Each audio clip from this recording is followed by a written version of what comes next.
A hot second? Yeah. We live? Oh, Georgina, are you good? Yeah, I'm good. Okay. Thank you. Yeah.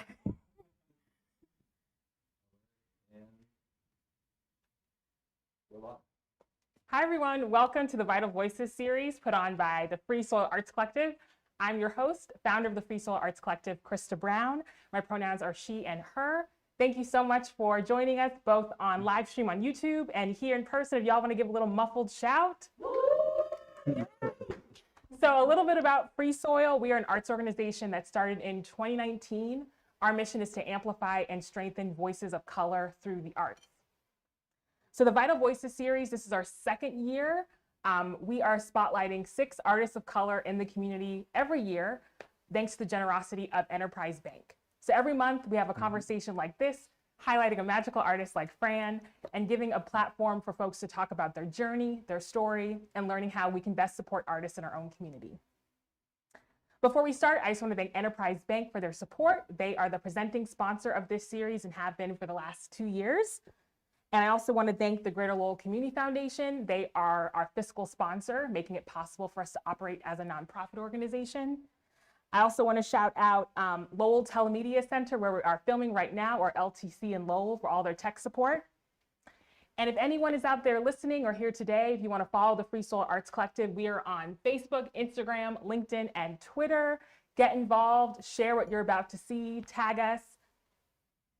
And next up, we also have our magical artist here today, Fran Collazo. You can follow her on Instagram and yes, both a photography page for her business and her personal Instagram account. So if you can follow that on Instagram, that's at ms.fran, F-R-A-N, .COLLAZO. Follow, make your friends follow. Thank you. So I think we're about to get started. So just so you all know some housekeeping things, we'll be talking to Fran with some questions I have, and then we're gonna leave the end of the segment, about 15, 20 minutes, for questions from people either on YouTube or here in the studio. So, Fran, how are you today? I'm good. I'm excited. Good. I'm excited too. Excited. So before we get started, Fran, can you just share your name, your pronouns, and just who you are?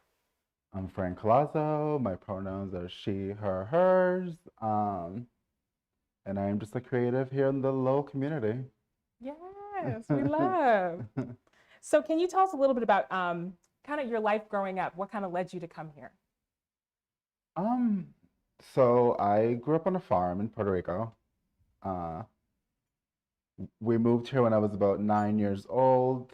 So I guess Lowell would be home.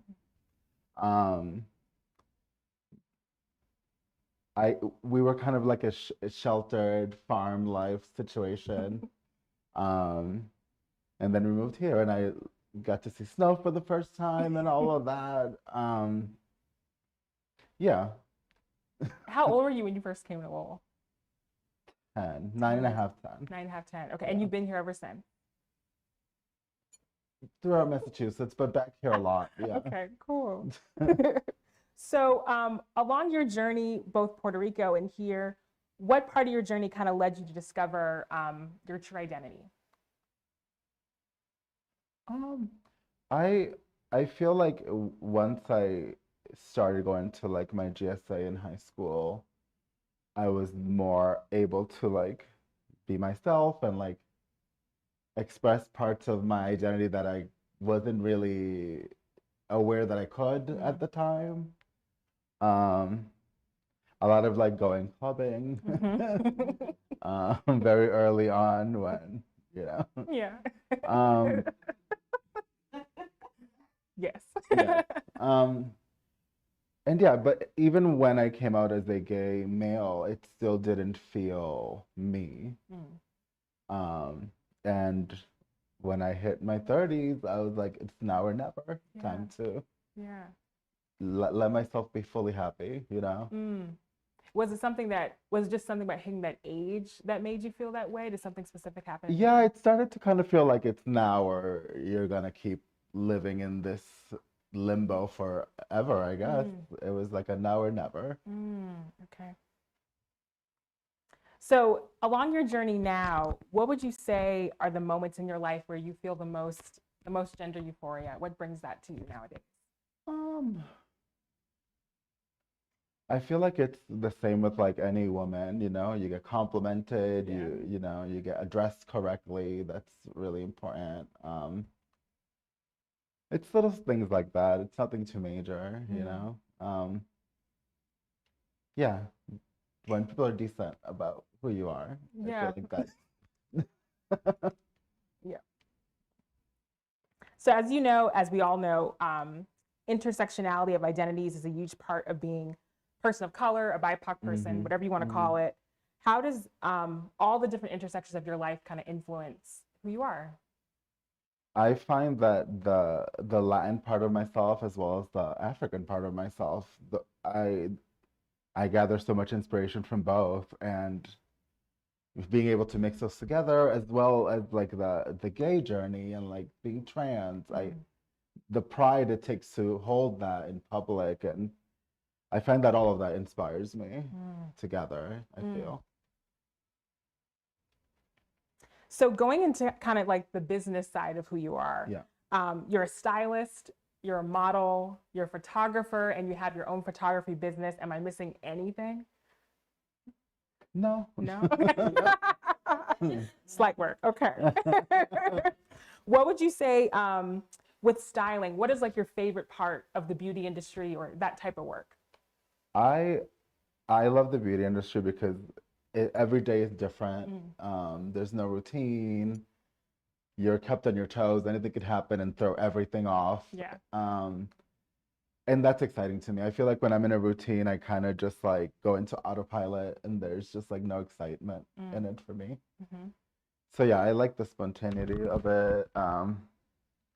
I also like how inclusive everyone is usually with those kind of teams. Everyone's very welcoming to Yeah. all kinds of walks of life, etc. So I find that I get to like be my true self and like create from an honest place Mm. in those groups. Yeah. And how did you first get into styling? I started styling at like 19, Wow, okay. um, just for local photographers at the beginning, and then once I built a book, I started getting clients. Mm. Um, and you know, I did as much as I could with it being Boston Yeah. and it being a certain style Yes. and limited in that way. Mm-hmm. And then photography kind of just came up on after. I'd been around so many photographers and seen how they work and how they set up lighting and all that. And I was like, I know enough that I Mm. can start doing it. Okay. And can you talk to us a bit about your modeling journey as well, like how you got into that? Modeling kind of came on. I only wanted to do photography, and then Christy, who is here today, wanted to see me in front of the camera, and like Mm. she helped me bring out that side of me where I'm able to do things like that. Yes. And, Yes. and I never knew that anyone wanted to see me on that side of things, but it's Mm. fun. I really enjoy it. So how does it feel? I know I love this phrase, kind of multi-hyphenate, like people who have tons of different passions. How Mhm. does it feel for you to kind of balance all of those things at the same time, all these different passions of yours? I feel like it gives somewhere for like my all of the ideas to go. I Mm. have like many places to throw the ideas at as opposed to just one. Yeah. So I find it necessary for me because Mm. that's just how my brain works. Yes, I get that. Yeah. Out of everything that you've achieved, what would you say is your proudest accomplishment? So I have won 2 Boston Fashion Awards Oh, for my styling. yes. That was a big deal for me, especially someone who like taught themselves and like did that on their own. But I am very proud when I receive letters from people that have been listening to my journey and like they're able to apply what they learned from me into their own lives and to their own experiences with other trans people. Mm, I think that's really important. that's beautiful. What what advice do you think you would give to a young person now who might be like struggling to find their creative voice, like they don't know where to start, what to do?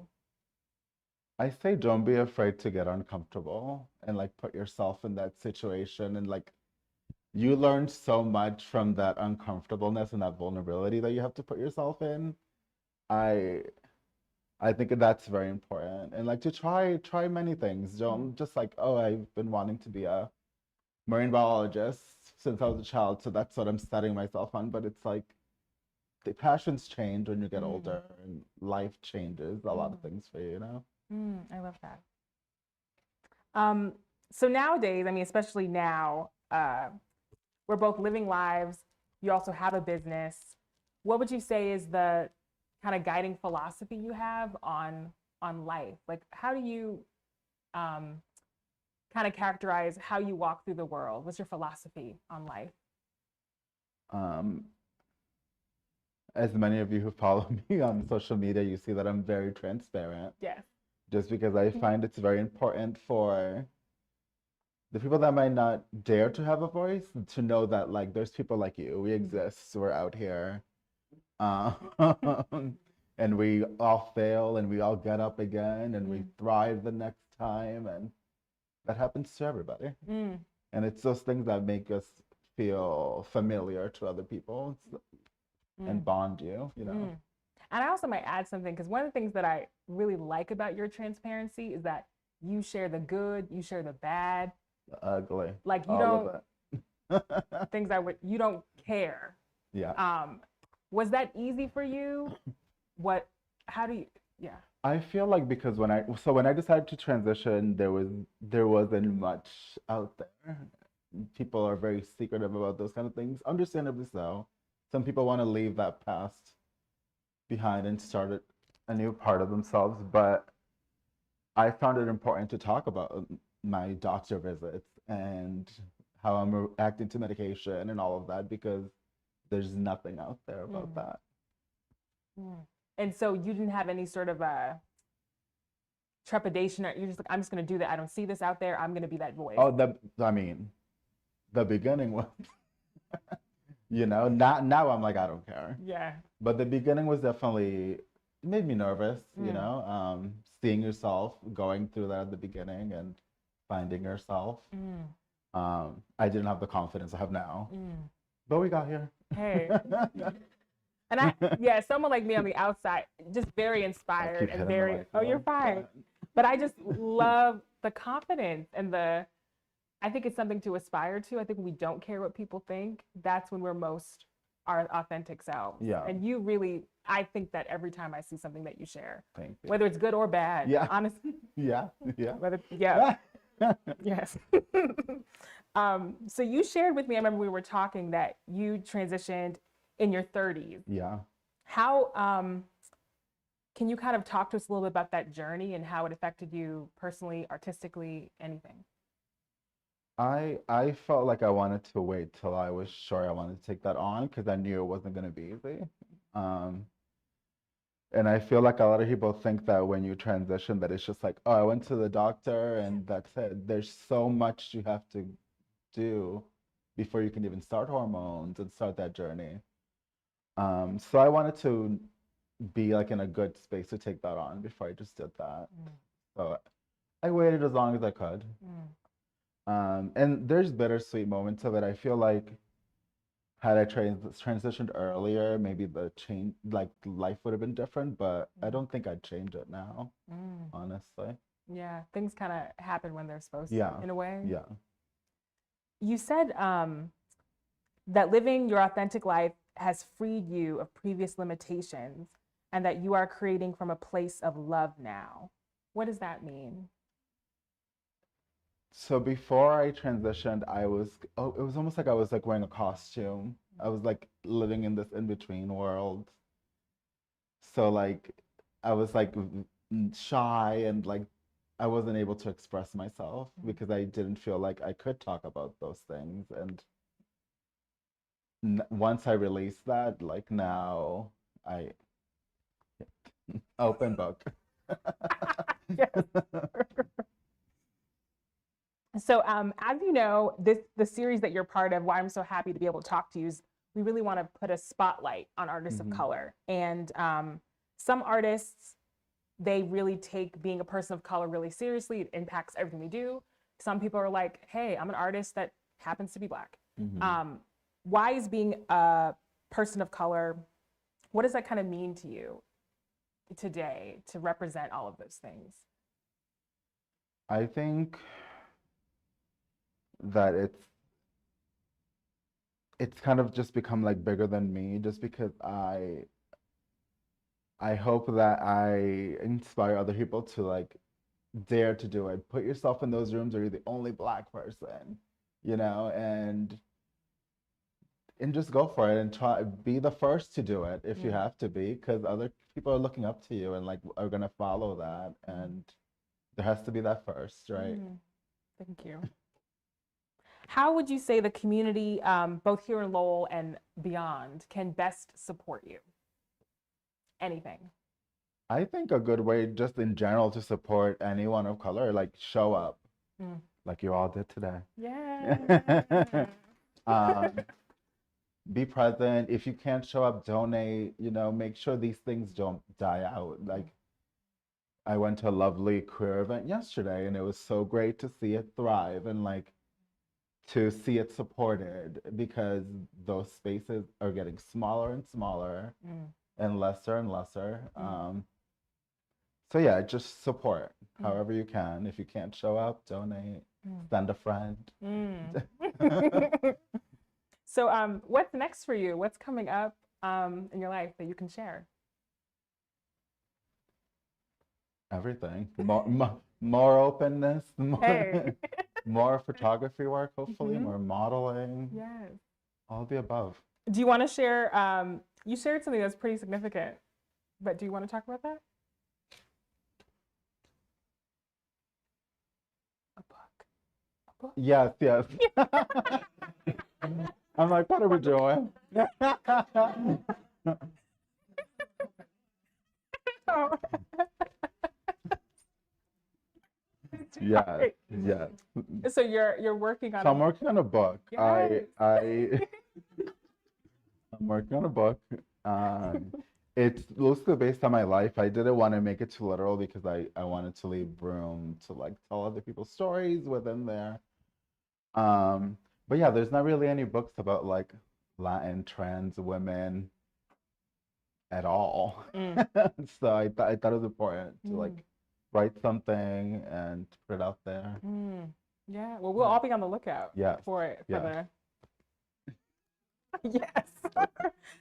So now I'm going to open it up to anyone watching on YouTube who wants to chat a question. Folks in the audience, if you have a question for Fran, just raise your hand.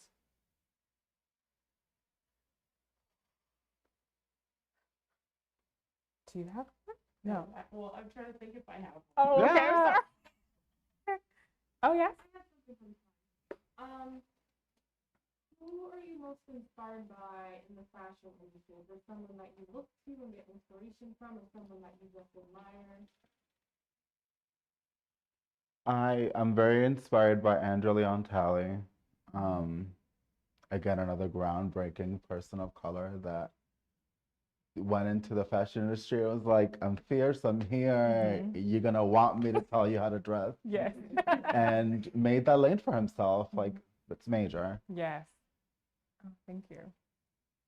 Any other questions? Questions or thoughts?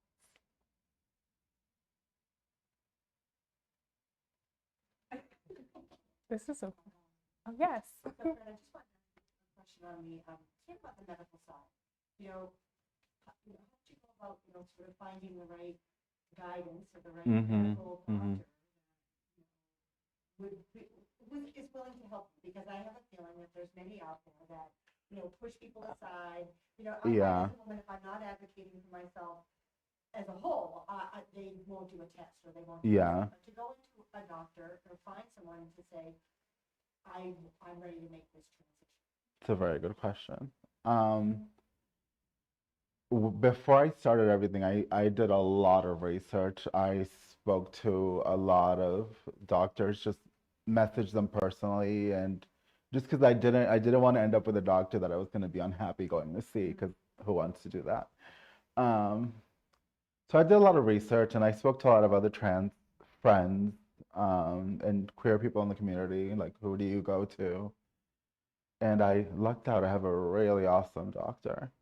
Did you go for any additional mental health support? Because Yes, yes. So that's an important part of it. yeah, yeah. A lot of times before you can even start hormone therapy, you're supposed to see someone because they want to know that you're doing it because you want to and you're in the right space to do it. Which is another thing when I said people think it's just easy and you could just start it. No, you have to get evaluated. You have to do tests, and there's a lot that goes into it that people don't seem to know about. Thank you. Good question. So what made you decide that for your creativity, what made you go into the arts and choose that platform for expressing yourself? And how has that helped you along your journey in your transition? I feel like as people in the gay community, we tend to just gravitate to the arts. It's a way to like let that out, even if it's in like a controlled setting. You get to just let that out of yourself a little bit. Um, and I find a lot of you in this room can relate to that. Um, but yeah, it was a way for me to like slowly start chipping away and like creating the identity that I am today was going to shows and like styling, all of that slowly, all those pieces made me, you know? Any other questions? Yes.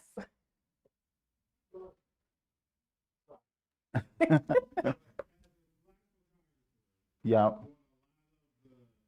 Marches across the country. I shot a lot of them across the country. But what I noticed in the media, there was a lot of white photographers' stories and editors telling those stories. Mm-hmm. So I'm a big believer that it needs to be more black people telling the stories of black people. Correct. Yeah. So I've been at a few trans events, and I've been a photographer to protect the trans that was in Franklin Park and some others. Mm-hmm. I don't always feel like I belong, right? Or that I should be telling the story. So what advice, one, is it important for more trans to be photographers and tell their stories, and us that want to be authentic allies? Yeah. Begin as photographers, what would you give us as suggestions? One, to make sure that we feel like we belong, and that we're telling the best story that we can tell with our image.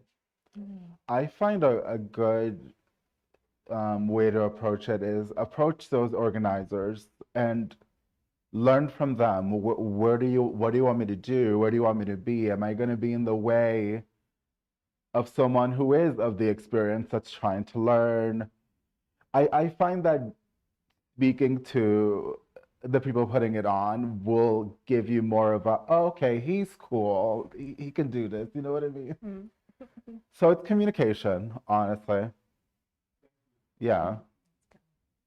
Can I respond to that just a minute? So, thank you so much. That was really great. And as someone who is, whose business is my focus is to work to be an ally. I have been in the advertising industry and modeling for over 30 years and have, and understand that my melanemic skin has allowed me much privilege.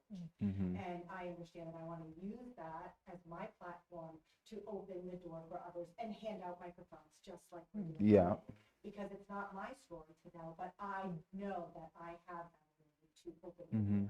So again, going to organizers, coming and finding other individuals that, I came here, I want to be a part of it. So Yeah. I want to learn. I don't want you to teach me. I'm hopefully going to be a sponge and just learn Yeah. on my own.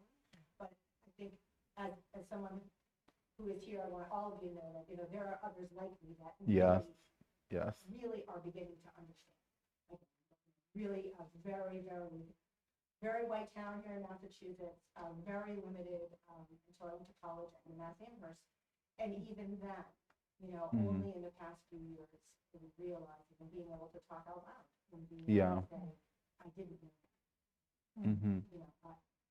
Again, providing opportunities for. Yeah. So you talked about being uncomfortable in certain spaces because you feel like you don't belong there.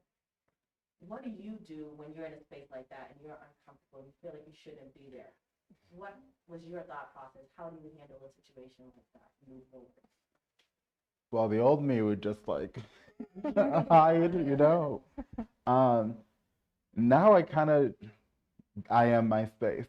You're my space now. You know what I mean? And that's just kind of the mindset you have to go in. And I say that in business, I say that in personal. People will see if you're owning the room or if you're holding yourself down, you know what I mean? And they'll read on your energy. So I find that I just have to walk in with my head high and whatever happens. Any other questions for Fran? So, you know, I got one. That's fabulous. I'm doing this whole movement around Black joy, finding joy, pushing through that, because that's a big part of our resilience, Yep. finding our power, and helps us find our voice. Mm-hmm. How are you, or do you think it's important for those in the LGBTQIA plus community Mm-hmm. to be also tapping into their joy as much as they can, to lift their voice and their power more, so that they don't necessarily fold when they're in a room, or if they go on the board, because, you know, if you don't go and go for it, sometimes you shrink. Yeah. People on the board, because everybody's trying to get everybody black and everybody else onto something. Mm-hmm. And how do you bring into it, and how do you lift their voice? Is it important to really tap into that joy aspect of life? I feel like for me personally, since this became bigger than me, I always enter the room of like, who's watching, who's being inspired by this? Am I motivating or am I now making other people feel like they have to shrink down because I'm coming in not confident, if that makes sense? So for me, it's just like the thought process of always thinking that I need to lift up my people. And that's just like the attitude you have to kind of walk into a room with, for me at least. Any other comments, questions? Yes. What part of Puerto Rico are you from? Oh God. Denise, Corazon. I was so happy you said that because I was raised in Trujillo Alto. Okay. And like born in San Dulce, and I came to Lowell at 4 years old. The same, like very similar. So I'm very grateful to have that connection with you as a Hispanic in this community that wants to be an artist as well. Mm-hmm. So did growing up with this journey of yours, did you have a good support system? Did you feel alone? And if you did feel alone, how did you, pick up from that? I feel like the moments when I felt alone, it was more me not being able to vocalize my needs or like how I was feeling. There's no way for me to voice it. I'm very lucky. I have a great support system. And I'm happy for it, but in a way it makes me sad because when I see other people that are going through the same thing that don't have it, it really hurts me. It really does. And Fran, what advice would you give? I mean, I don't know. Sometimes I believe some stuff happens that we have no control over. So when it came to your support system, were you intentional about that work? Would you suggest people seek people out or just be open? I think we kind of, there's a phrase that we all say, chosen family in the gay community. I think being able to build that for myself allowed me to then, I'm like, I have this backup. I can now tackle dealing with strangers and dealing with the challenges of kind of being trans, having to pass in the world and having to look a certain image to be perceived as equal to cis women and all that. But yeah, it's having that little chosen family that really helps. Thank you. Okay, we have time for maybe one more question. Okay, yes. Where do you find your strength when you're down or in like an art block or just can't feel motivated or confident to like work on a new project or, work on yourself? Honestly, and all the messages I get from people that just watch everything that I have going on, I get letters from parents that are like, oh, I can now understand my trans child because I'm seeing you live this, you know what I mean? So a lot of my strength comes from those messages, for sure. Yeah. That's beautiful. Jeez. Thank you so much, Fran, for your time. Thank you all for coming. Thank you so much. Yeah.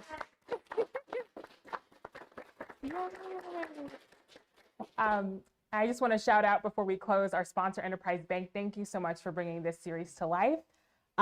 If you want to support the Free Soul Arts Collective, you can visit us at freesoularts.org. And if you want to join us next month, we'll be talking to artist Chimeng soon here at LTC.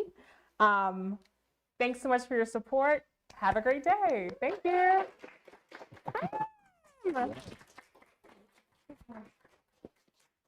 I almost just walked away with this on. Look, do it. And so we have a magical step and repeat. So if you want to take pictures, please do. Post, share. Thank you so much, Fran. Let's give it up for Fran.